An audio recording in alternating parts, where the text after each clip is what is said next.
Welcome to my YouTube channel physics blog.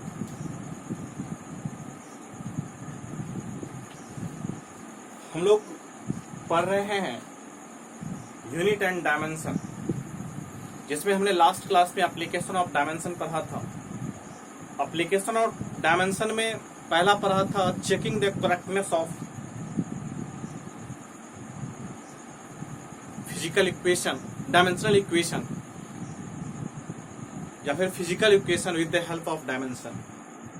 दूसरा पढ़ा था हमने डायमेंशन की सहायता से यूनिट को निकालने सीखा था। तीसरा कन्वर्जन ऑफ यूनिट, और एप्लीकेशन का लास्ट है चौथा एप्लीकेशन हम कहेंगे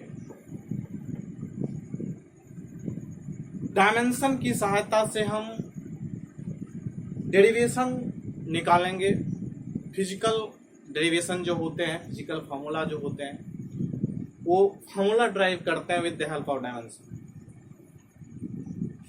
ठीक है, तो चौथा एप्लीकेशन हेडिंग दीजिए establish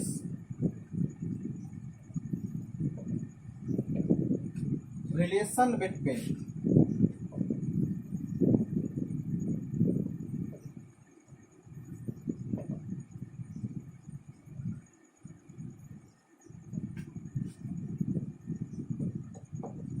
physical quantities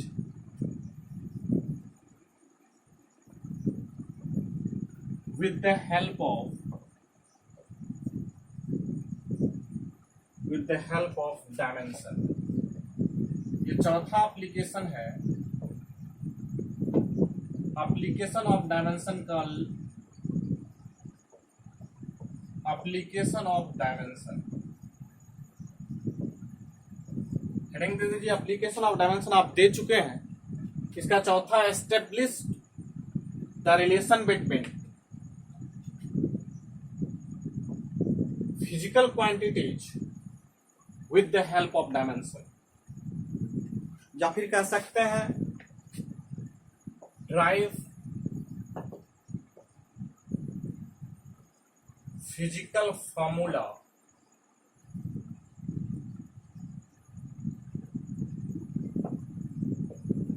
with the help of dimension।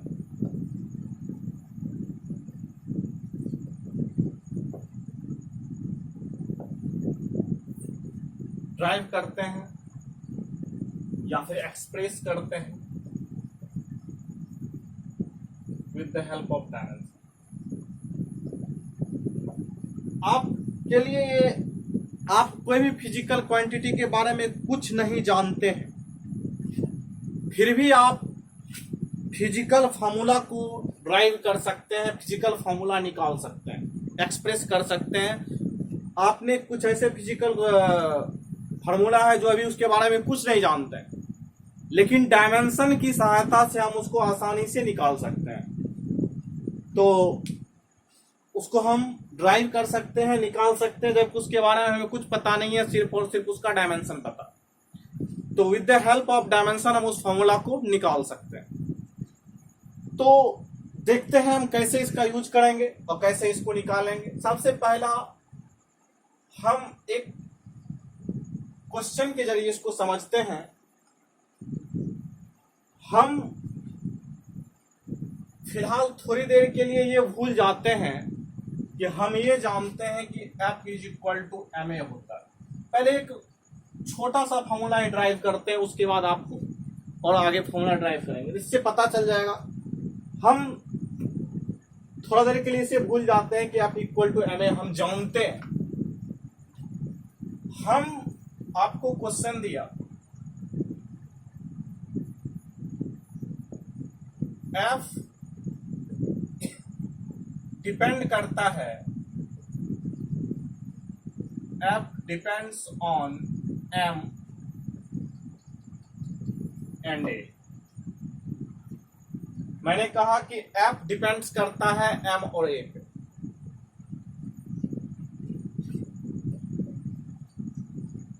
Drive the expression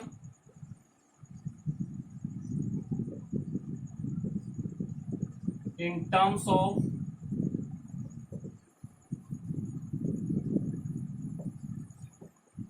M and A. ये हमारा क्वेश्चन है। हम देखते हैं इस क्वेश्चन को सॉल्व करने के लिए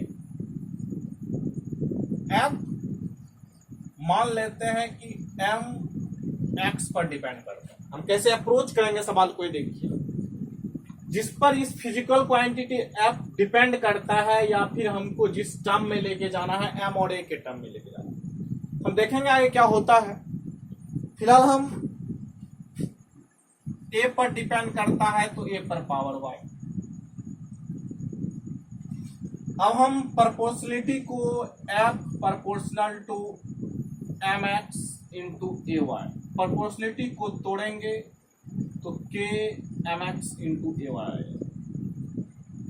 ये कांस्टेंट है, प्रोपोर्शनलिटी कांस्टेंट कह सकते के।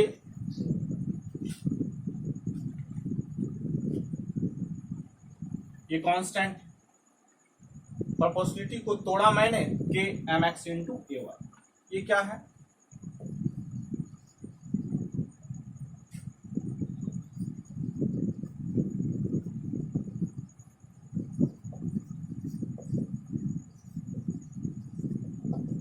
ये हो गया।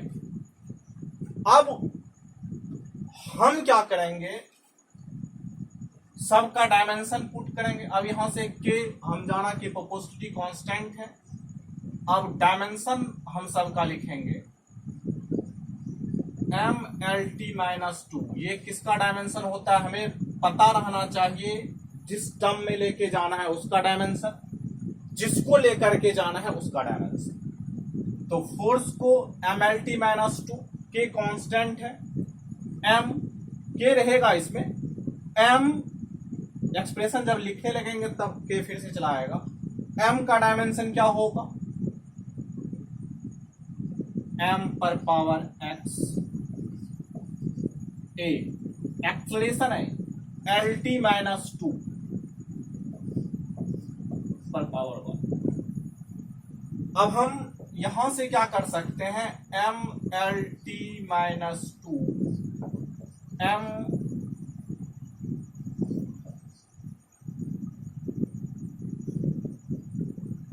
एम पर पावर एक्स कह सकते हैं।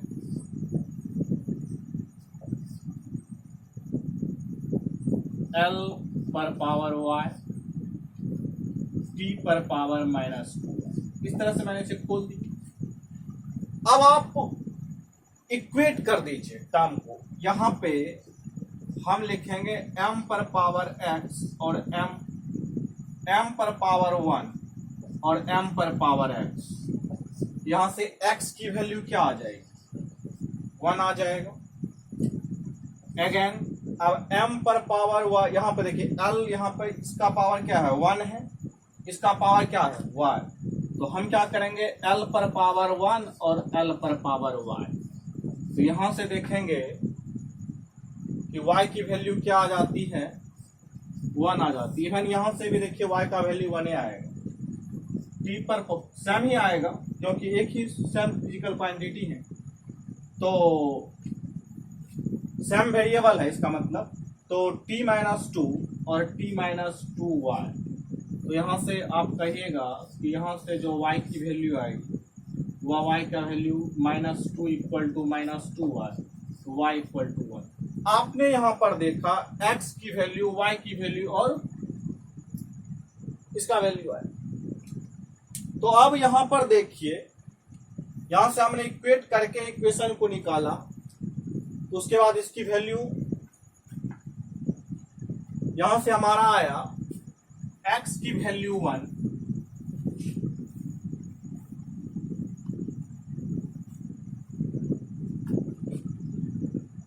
x की वैल्यू वन, y की वैल्यू वन। तो हम क्या माने हैं, f इज इक्वल टू आया है के एम, m पर पावर x है,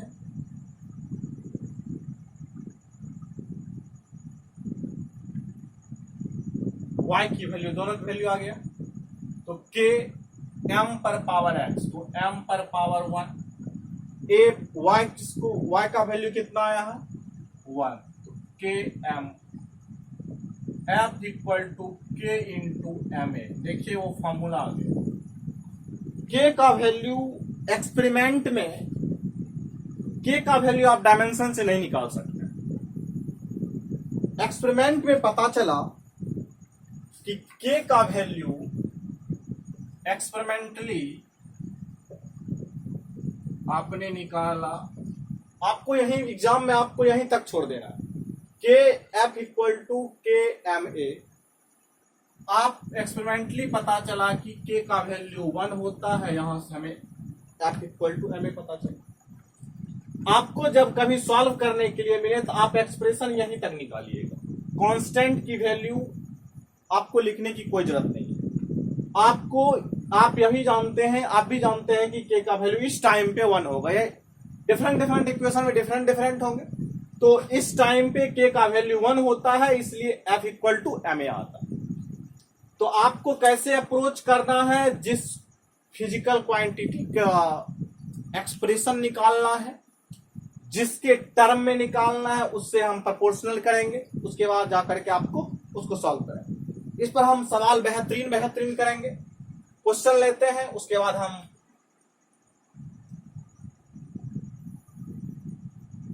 चलिए अगला क्वेश्चन लेते हैं, तब आपको समझ में आएगा।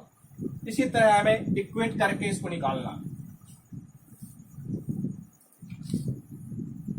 चलिए क्वेश्चन हेडिंग दीजिए, क्वेश्चन लिखिए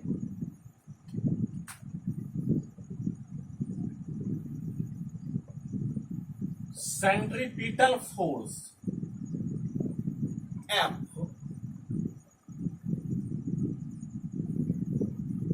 depends on mass m, velocity v and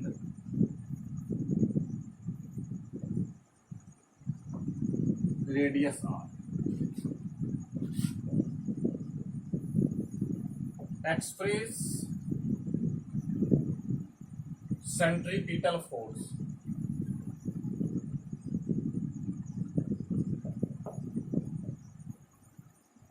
in term of mvr।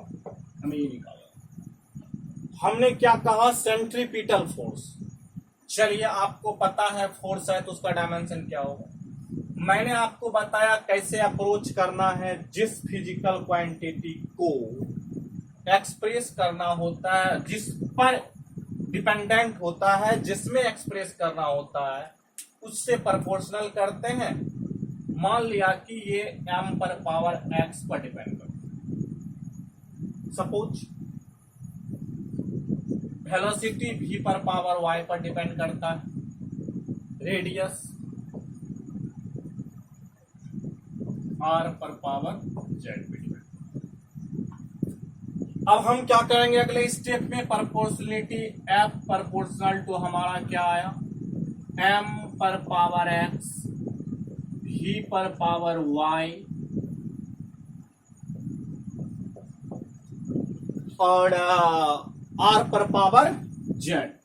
यही हमें करना है। अगले स्टेप में क्या करना है, प्रोपोर्शनलिटी को तोड़ देना है। तो हमें क्या मिलेंगे, proportionality constant m x v y r z। अब हमें अगले स्टेप में क्या करना है, इन सबों का डायमेंशन लिखना है। फोर्स एक बार फिर से है m l t -2, इसको रहने देते हैं। इसी इक्वेशन पे लास्ट में जो वैल्यू एक्स वाई जेड का आएगा, इसी इक्वेशन में पुट करना। आप इसको इक्वेशन 1 मान सकते हैं, कोई दिक्कत नहीं है। एफ का डायमेंशन एम एल टी -2, मास का m पर पावर x, यहाँ कोई दिक्कत नहीं।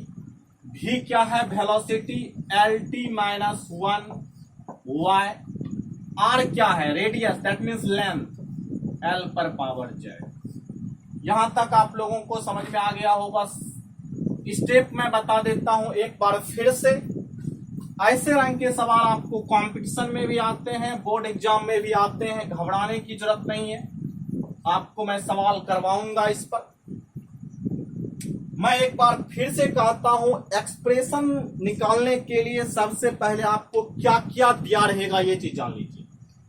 जिसका एक्सप्रेशन निकालना है वह किस पर डिपेंड कर रहा है। हो सकता है आपको एक्स्ट्रा डिपेंडेबल चीज दे दे, जिस पर डिपेंड ना करता हो वो भी आपको दिया रह सकता है सवाल में। तो वो सवाल को सॉल्व करने के बाद आपको पता चल जाएगा किस पर डिपेंड कर रहा है, किस पर नहीं कर रहा है। जिस पर डिपेंड नहीं करेगा उसका पावर, उसका वैल्यू 0 आ जाएगा। जिस पर डिपेंड करेगा उसका वैल्यू कुछ ना कुछ आएगा। तो आपको जो सवाल में दिया हुआ है, जिस को एक्सप्रेस करना है उसके प्रोपोर्शनल में उस सब को पावर के फॉर्म में लिख देना है। वेरिएबल पावर लेना है एक्स वाई जेड, आगे बढ़ते जाएंगे फिजिकल क्वांटिटी को। इस तरह से हम उसके बाद डायमेंशनल को इक्वेट करेंगे। चलिए देखते हैं आप सब डायमेंशनल को इक्वेट करते हैं। यहां पर देखिए m पर पावर 1, m पर पावर, यहां पर आप कहिएगा सर यहां पर इसका पावर 1 है, यहां पर हमारा m1 ही है, तो यहाँ पे कुछ नहीं है। तो यहां से आपने क्या निकाल लिया, x = 1। ये तो हमें आसानी से मिल गया। अब देखिए यहां पे आप कहिएगा l पर पावर y, l पर पावर z। यहां से देखिए हम कह सकते हैं, यहां पे कहिएगा y + z। देखिए हम लिख रहे हैं, इक्वेट कर रहे हैं l पर पावर y, l पर पावर z। मल्टीप्लीकेशन में पावर जुटता है क्योंकि दोनों का बेस सेम है, l पर पावर y, l पर पावर z, तो y + z। इसलिए मैंने लिखा कि इधर देखिए l पर पावर क्या है 1, इक्वेट हम करेंगे तो y + z = 1 आ जाएगा। नेक्स्ट देखिए, अब आप देखिए t का पावर यहां पे -y,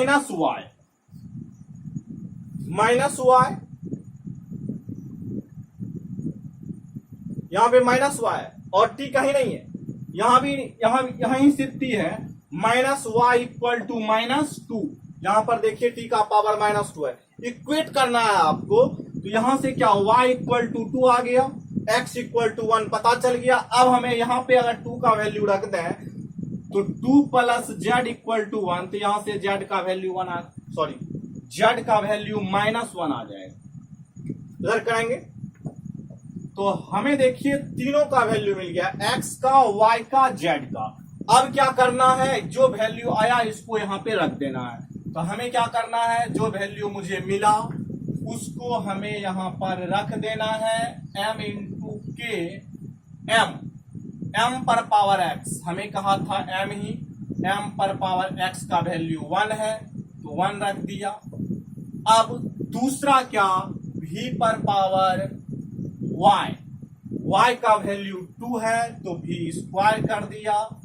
अब r, z का पावर, r पर पावर z है, z का वैल्यू -1 तो -1। देखिए आप सेंट्रीपिटल फोर्स के बारे में कुछ नहीं जानते थे, सिर्फ आपको सवाल से ही ये डाटा मिला था, ये इंफॉर्मेशन मिला था कि centripetal force depends on mass, velocity and radius. हालांकि सेंट्रीपिटल फोर्स अब मैं बता देता हूं, यह सर्कुलर फोर्स है और यह टुवर्ड्स द सेंटर लगता है। तो जो कि सर्कुलर ट्रैक का ये रेडियस है, ये वेलोसिटी और ये मास किसी बॉडी का, तो ये चीजें हैं, तो इस पर डिपेंड करता है। तो जो बॉडी रोटेट करती है यहां पर इसका क्या होगा, फोर्स डिपेंड करता है। आपने सिर्फ यहां पे ये जाना कि centripetal force depend on mass, velocity and radius. आपने वहां से एक्सप्रेशन लाया F = k × mv। अब हम r पर पावर -1 है तो नीचे ला देते हैं। यही होता है सेंट्रीपिटल फोर्स का एक्सप्रेशन। एक्सपेरिमेंटली यहां पर भी k की वैल्यू 1 ही होती है। एक्सपेरिमेंटल चीजें हैं तो k = 1। तो यहां से आपको पता चला कि सेंट्रीपिटल फोर्स का फार्मूला क्या होता है, mv²/r। मतलब कहने का है कि इससे आप सीखे होंगे, कुछ नहीं करना है, थोड़ा सा मैथमेटिकल कैलकुलेशन करना है। आपको क्या दिया हुआ है, एक बार मैं फिर से कहता हूं, जिसको एक्सप्रेस करना है, जिस फिजिकल क्वांटिटी में एक्सप्रेस करना है। यहां पर मैं बेस फिजिकल क्वांटिटी इसलिए नहीं बोल रहा हूं कि आगे चल करके किसी को भी बेस फिजिकल क्वांटिटी मान करके उसमें भी सवाल को सॉल्व एक्सप्रेस करने के लिए दिया जाएगा। हालांकि मैं अभी बेस फिजिकल क्वांटिटी को ले रहा हूं, मास बेस फिजिकल क्वांटिटी, लेकिन वेलोसिटी नहीं है। तो आपको किसी भी क्वांटिटी में एक्सप्रेस करने के लिए कह सकता है। आगे चल करके आपको मैं सवाल करवाऊंगा जो कि कॉम्पिटिशन में पूछा गया सवाल सब है, उस सवाल को किसी मतलब क्या कहते हैं ड्राइव्ड क्वांटिटी को भी बेस फिजिकल क्वांटिटी मान करके किसी बेस फिजिकल क्वांटिटी को उसके टर्म में एक्सप्रेस करने के लिए कहेगा। तो वैसा सवाल भी मैं आपको करवाऊंगा इसी टॉपिक में।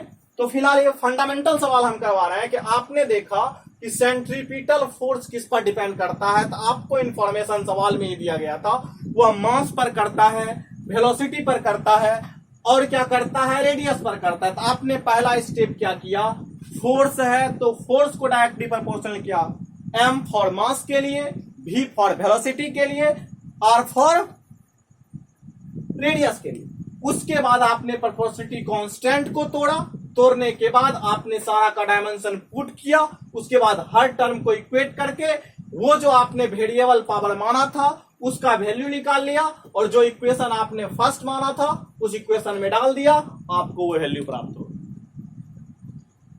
क्या ये कितना आसान है? सेंट्रीपिटल फोर्स डिपेंड करता है ये चीजें। चलिए एक और सवाल आप लोगों को देते हैं, आप लोग ट्राई कीजिए। सिंपल हम सवाल के साथ चलेंगे आगे, आप लोगों के साथ आगे बढ़ते जाएंगे। चलिए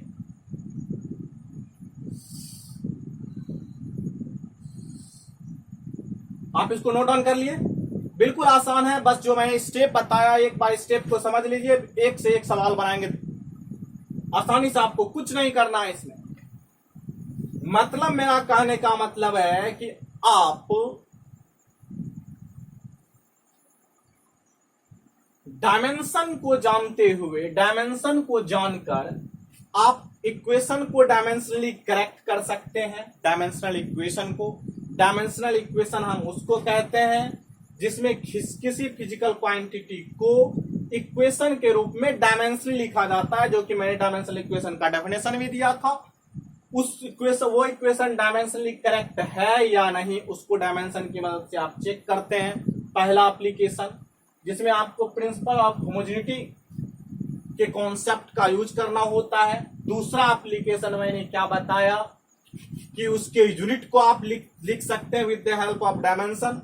तीसरा एप्लीकेशन क्या बताया, कन्वर्जन ऑफ यूनिट बताया, आप कन्वर्ज कर सकते हैं एसआई यूनिट से सीजीएस यूनिट में, सीजीएस यूनिट से और एसआई यूनिट में, ये सारे कन्वर्सन मैंने कल बताया। उसके बाद अब लास्ट एप्लीकेशन इसका क्या है कि एक्सप्रेस कर सकते हैं किसी फिजिकल क्वांटिटी को किसी अदर फिजिकल क्वांटिटी के टर्म में with the help of dimension. चलिए और सवाल लेते हैं, आप लोग इसको ट्राई कीजिएगा, उम्मीद है आप लोग समझ गए होंगे।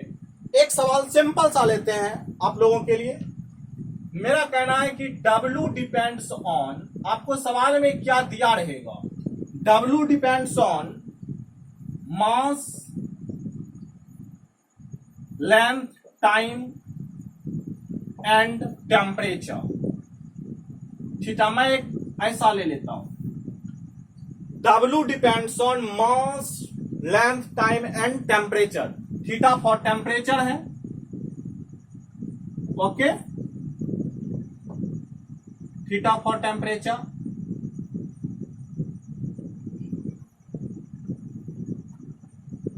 Right the expression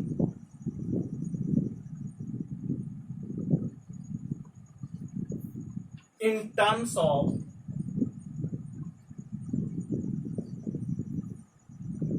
following mentioned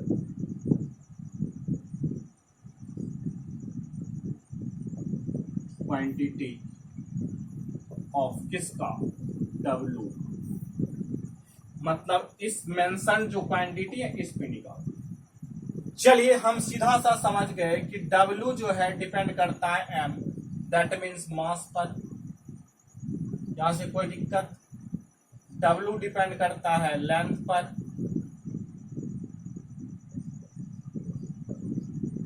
W depend करता है T पर, और W डिपेंड करता है XYZ थीटा पर, थीटा को भी कोई वेरिएबल ले लीजिए, यहाँ पर मैं वेरिएबल ले लेता हूँ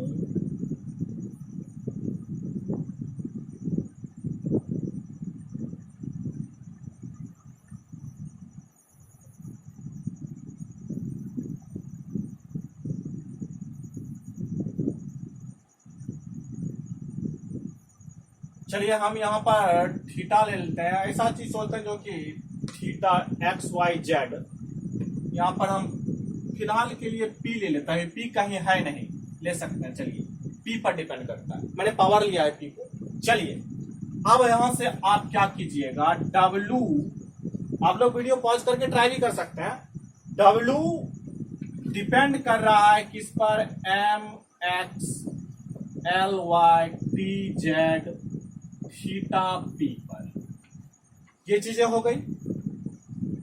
अब हम प्रोपोर्शनलिटी तोड़ देंगे, K M X L Y T Z theta P, okay. अब हम क्या करते हैं, सबका डायमेंशन लिख देते हैं, M L T minus two M L square T minus two, ये वर्क का डायमेंशन है। डब्लू क्या है आपको पता है, वर्क है। डब्लू क्या है, वर्क, आपको पता रहेगा वो क्या है। चलिए के को हम हटा दिए, डायमेंशन उसका नहीं होगा, कांस्टेंट है, तो चलिए एम का डायमेंशन तो एम ही डायरेक्ट उसी, मास है, लेंथ है, टाइम का डायमेंशन वही होता है, थीटा का डायमेंशन पी। चलिए एम एल टी थीटा पर डिपेंड कर रहा है, हालांकि छोटी लेना चाहिए था, चलिए कोई बात नहीं है। चलिए अब हम क्या करते हैं,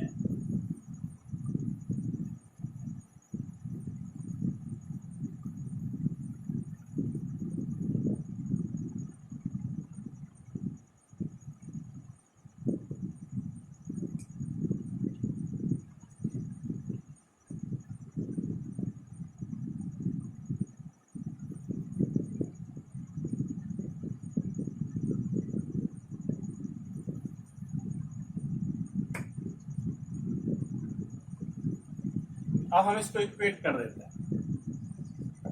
एक्स का वैल्यू हमें पता चल गया, वाई का वैल्यू आपको देखिए आसानी से पता चल गया, जेड का वैल्यू आपको आसानी से पता चल गया, लेकिन थीटा का वैल्यू आपको पता चला 0। थीटा यहाँ पे है ही नहीं, तो एक्स का सॉरी पी का वैल्यू आपको पता चला 0। इसका मतलब क्या है, थीटा पर डब्ल्यू डिपेंड नहीं करता, तो उसका डायमेंशन आपको मैंने बताया कि थीटा पर डिपेंड नहीं करता है, ये चीजें आप देखिए, तो थीटा पर ये डिपेंड नहीं करता था, इसका इक्वेशन क्या आया, डब्ल्यू डिपेंड किया M L square T minus two, ठीक है। तो जिस पर डिपेंड नहीं करेगा वह 0 आ जाएगा, आप उसमें रख दीजिए, तो W इक्वल टू क्या आ जाएगा, M L square T minus, इस पर डिपेंड करता है। इस तरह से आप ट्राई कर सकते हैं इसको,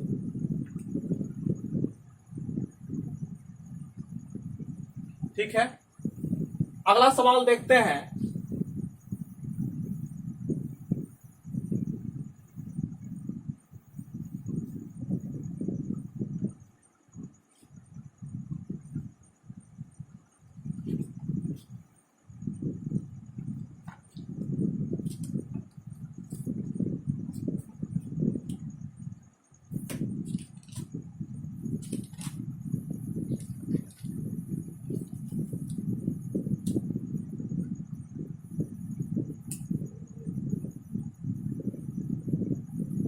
चलिए एक क्वेश्चन लेते हैं, टी जो कि टाइम पीरियड है,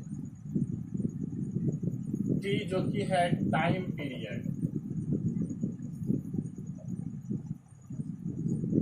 depends on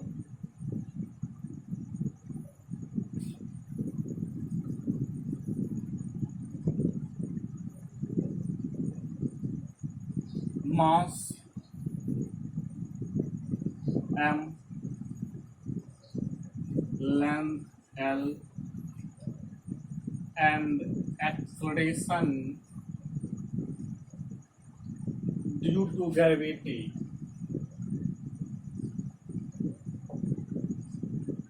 G, then express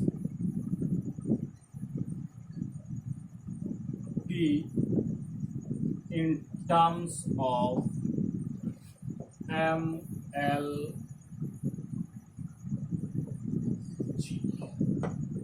okay, तो हमें क्या करना है, टाइम पीरियड किस पर डिपेंड कर रहा है, मास पर mx, लेंथ पर ly, acceleration due to gravity gz, इस पर डिपेंड कर रहा है। चलिए अब हमें क्या करना है, इस प्रोपोर्शनलिटी को तोड़ देता है। T proportional to mx ly gz, तो T इक्वल टू हो जाएगा k mx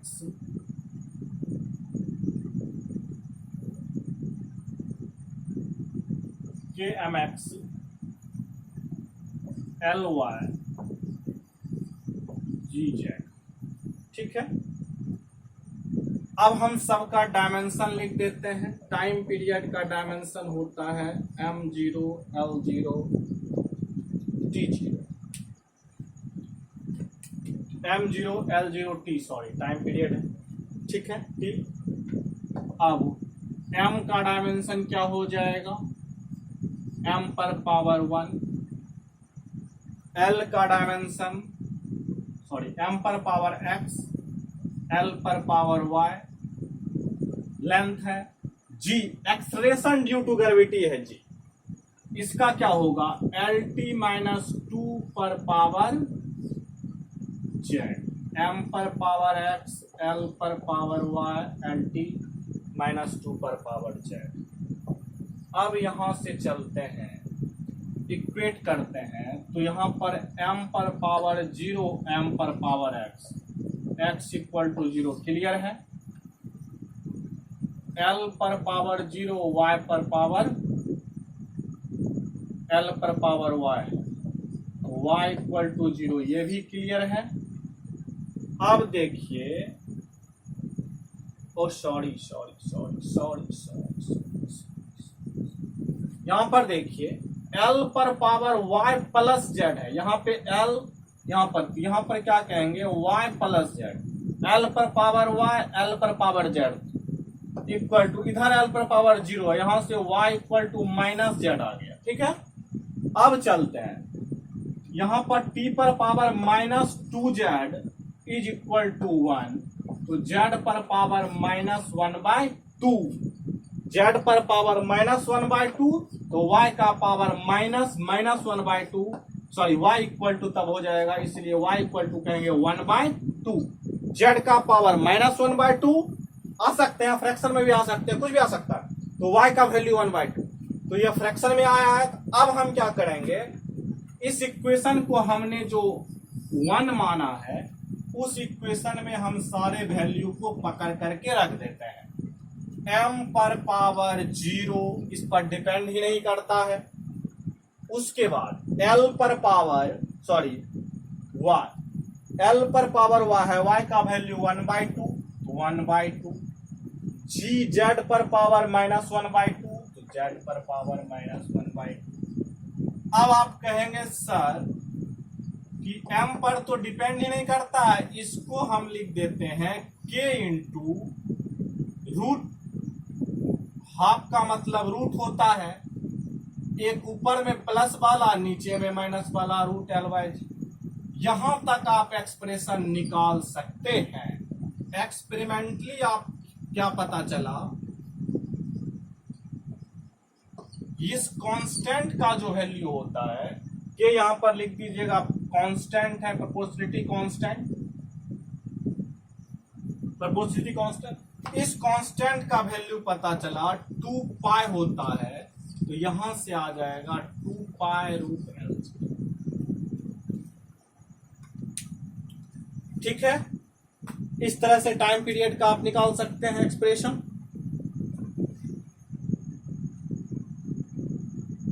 चलिए मिटा दें।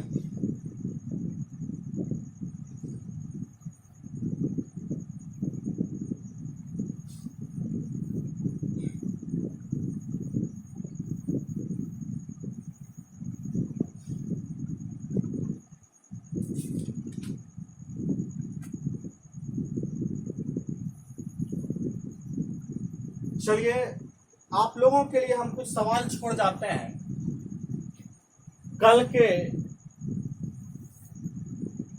आप लोग इसको ट्राई कीजिएगा। सवाल ये है कि म्यू जो है फ्रीक्वेंसी है,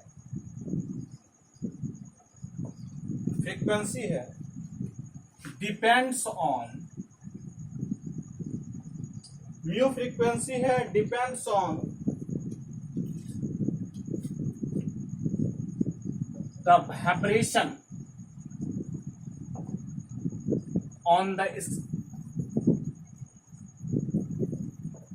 spring, vibration on the mu frequency है जो कि वाइब्रेशन है, depends on the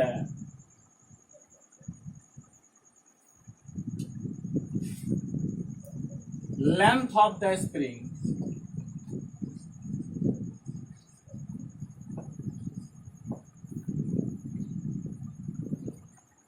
tension T in the spring,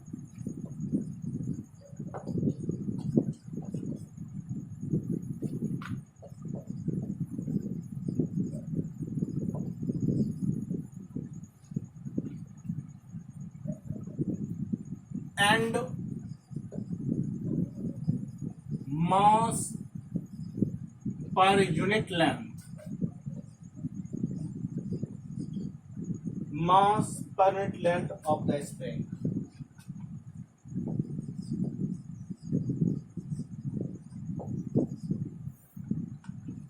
Then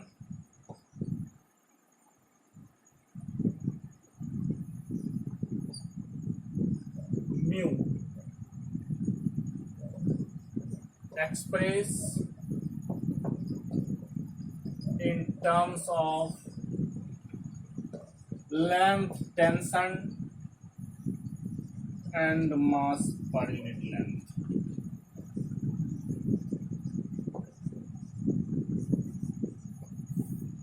मैं इसका सॉल्यूशन तो नहीं बताऊंगा, लेकिन आपको इसका मैं उत्तर बता देता हूं। क्या होगा? Mu equal to K by L root under T, यहां पर टेंशन है, बाय एम। ये होगा इसका आंसर, आप लोग निकाल लीजिएगा। Next question, the heat produce in the conductor,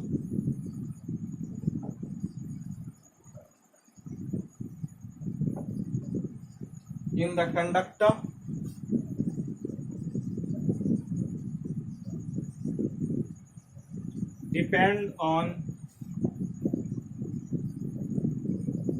resistance of the conductor,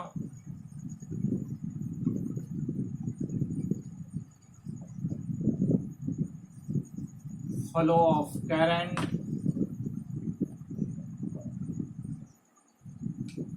and time taken to flow current। तो आपको एक्सप्रेस करना है, express heat produce, heat in terms of R for resistance, I for current, T for time। इस पर आपको, इसका आप जानते होंगे, नीचे क्लास में भी पढ़ाएंगे। H is equal to K I square R T निकालना, एक्सपेरिमेंटली के का वैल्यू 1 होता है, H equal to I square R T, ये एक्सप्रेशन लाना। तो ये दोनों सवाल आप ट्राई कीजिएगा, कल हम इसको अप्रोच कर देंगे। उसके बाद आगे सवाल और हम करवाएंगे। मिलते हैं नेक्स्ट वीडियो में। इसको आप अप्रोच कीजिए, उसके बाद कल हम इससे आगे सवाल और करवाएंगे, इस पर अभी और सवाल करवाएंगे। मिलते हैं नेक्स्ट वीडियो में।